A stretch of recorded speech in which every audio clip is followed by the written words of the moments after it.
Oi, meu nome é Márcio e você está no Semeando para Florescer Matemática. No vídeo de hoje nós vamos dar continuidade ao assunto de estatística. Nos vídeos anteriores nós já tratamos de conceitos importantes, tabelas, gráficos de barras simples e múltiplas e gráficos de setores. Eu recomendo que você assista eles antes de ver esse aqui. No vídeo de hoje nós vamos ver mais dois tipos de gráfico para finalizarmos essa parte. Vamos começar pelo gráfico de linhas. Esses gráficos são utilizados para ressaltar a variação de uma grandeza em um certo período de tempo. Vamos seguir a ideia do último vídeo, vamos olhar para a população do Brasil. Naquele vídeo nós trabalhamos com dados do Censo Demográfico do IBGE de 2010. Vocês devem se lembrar que eu disse que essa pesquisa acontece a cada 10 anos. Mas, infelizmente, devido ao nosso cenário atual de pandemia, nesse ano de 2020 não teremos a pesquisa do Censo Demográfico. Mas isso não quer dizer que não podemos ter uma ideia de quantos habitantes existem no Brasil nesse momento. Na matemática existe uma coisa chamada estimativa. Eu não vou entrar em detalhes nesse momento, mas são estudos feitos com dados recolhidos no passado que tentam dar uma noção de dados futuros. Então é possível, com estimativa, encontrar uma projeção de qual vai ser a população do Brasil daqui a 10 anos, por exemplo. Mas tudo isso é para falar que vamos considerar no vídeo de hoje não só a população do censo de 2010, mas também a população estimada de 2020 e todas as populações de 10 em 10 anos, olhando para trás, até 1950, que foi quando começaram esses registros. Todos esses dados são retirados do site do IBGE. E se nós temos um conjunto de dados da mesma grandeza, que é o número de habitantes, que variam em um período de tempo, de 1950 a 2020, nós podemos construir um gráfico de linhas. Nós vamos usar como base essas duas tabelas que eu retirei do site do IBGE. A primeira nos diz a população nos censos demográficos por situação do domicílio, e a segunda, a estimativa da população residente no Brasil e unidades da federação. É uma estimativa de 1º de julho de 2020. O primeiro passo é bem semelhante à construção do gráfico de barras. Vamos utilizar os dois eixos, semelhante ao primeiro quadrante lá da geometria. Precisamos decidir qual informação irá em cada eixo. Relembrando, eu disse que geralmente no eixo da vertical, o eixo Y, ficam os dados numéricos, e no eixo da horizontal, os dados descritivos. Vamos pensar nos dois dados que temos para construir esse gráfico, número de habitantes e datas anuais a cada 10 anos. O que você acha? Bom, nós vamos colocar no eixo X as nossas datas, porque apesar de serem números, aqui funcionam como dados descritivos, pois estamos olhando o que temos em cada ano. E no eixo Y, a quantidade de habitantes. Vocês devem se lembrar que eu deixei de desafio no último vídeo para que vocês pensassem lá no primeiro gráfico de barras que construímos, como ele ficaria se invertêssemos os eixos. Nesse caso aqui, no gráfico de linhas, não é tão interessante fazer esse exercício. No entanto, no lugar de fazer um gráfico de linhas, com esses dados que estamos trabalhando, também é possível criar um gráfico de barras, e aí sim você pode pensar em inverter os eixos. Em um outro momento voltaremos nessa questão. Vamos lá. Definidos os dados dos eixos, precisamos escolher uma boa escala. Temos que o menor valor é quase 52 milhões e o maior é o de 2020, quase 212 milhões.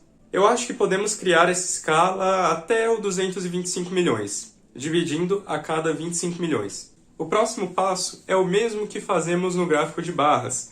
Em cada uma das posições do eixo X, vamos registrar esses valores.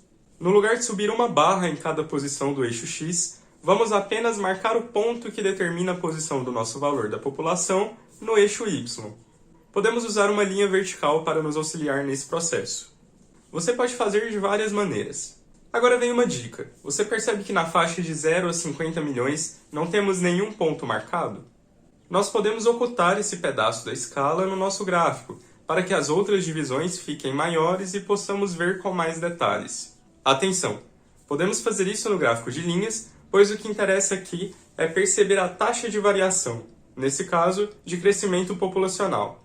Em um gráfico de barras, não seria tão interessante fazer isso, pois lá queremos ver justamente o tamanho das barras, e estaríamos cortando um pedaço delas. Deixamos indicado no comecinho que existem ali valores do 0 até onde vamos começar, que é os 50 milhões. Agora que temos mais espaço, podemos até mudar as divisões da escala, pois quanto mais divisões tivermos, melhor será a visualização. Claro, temos que pensar de modo que nosso gráfico não fique poluído.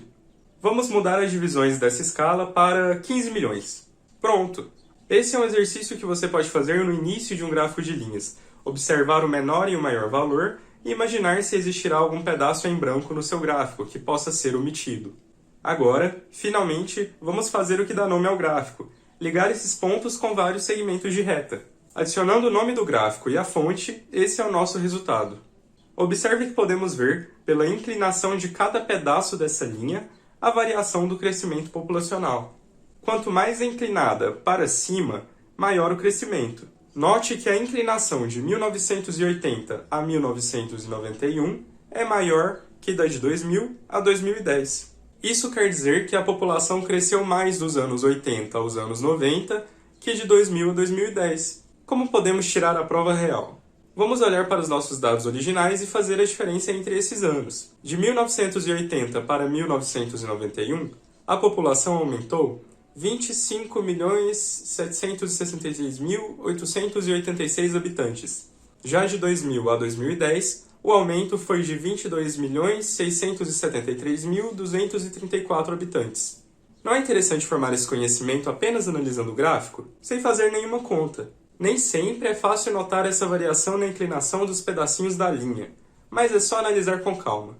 Me conta aí nos comentários quais os outros conhecimentos que você pode retirar desse gráfico. Vamos agora para o último tipo de gráfico por enquanto. Esse é um gráfico um pouco diferente, geralmente utilizado pela mídia para chamar atenção. São gráficos representados por imagens relacionadas ao tema. Nós não vamos construir um aqui, mas eu vou mostrar alguns para vocês. Nós temos como exemplo um gráfico dos 10 maiores prédios do mundo. Nada melhor do que colocar os próprios prédios para representarem suas alturas, não é mesmo? Olha só como esse gráfico chama atenção. Temos que perceber que aqui existe uma escala que é respeitada. Cada prédio está indo proporcionalmente até a sua própria altura. Isso é um bom recurso para termos noção entre essas diferenças de tamanho, pois não seria possível ver lado a lado um prédio da China e o outro da Arábia Saudita, por exemplo. Também podemos, no lugar de aumentar as imagens proporcionalmente, utilizar imagens do mesmo tamanho e definir uma quantidade para cada uma. Por exemplo, imaginemos que 3 alunos estão colhendo joaninhas. Essa é uma forma de registrar, parecida com um gráfico de barras, mas com joaninhas. Um último exemplo. Você já viu na TV anúncios sobre o estoque de sangue em hemocentros? Esse também é um pictograma, onde se utilizam bolsas de sangue para indicar a quantidade armazenada. Quanto mais vazia a bolsa está, menos há no estoque. Você deve ter percebido que não existe um padrão. O pictograma mistura diferentes tipos de gráficos com imagens.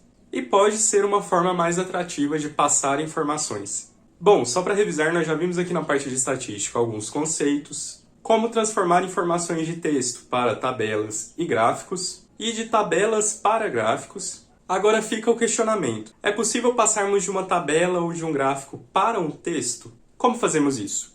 No próximo vídeo nós vamos analisar alguns gráficos e tabelas de algumas notícias e escreveremos sínteses. Eu vou deixar uma pequena lista aqui na descrição do vídeo sobre os assuntos de hoje. Passa aí nos comentários se você tiver alguma dúvida, se inscreva aqui no canal e nos acompanhe também no Instagram. Até mais!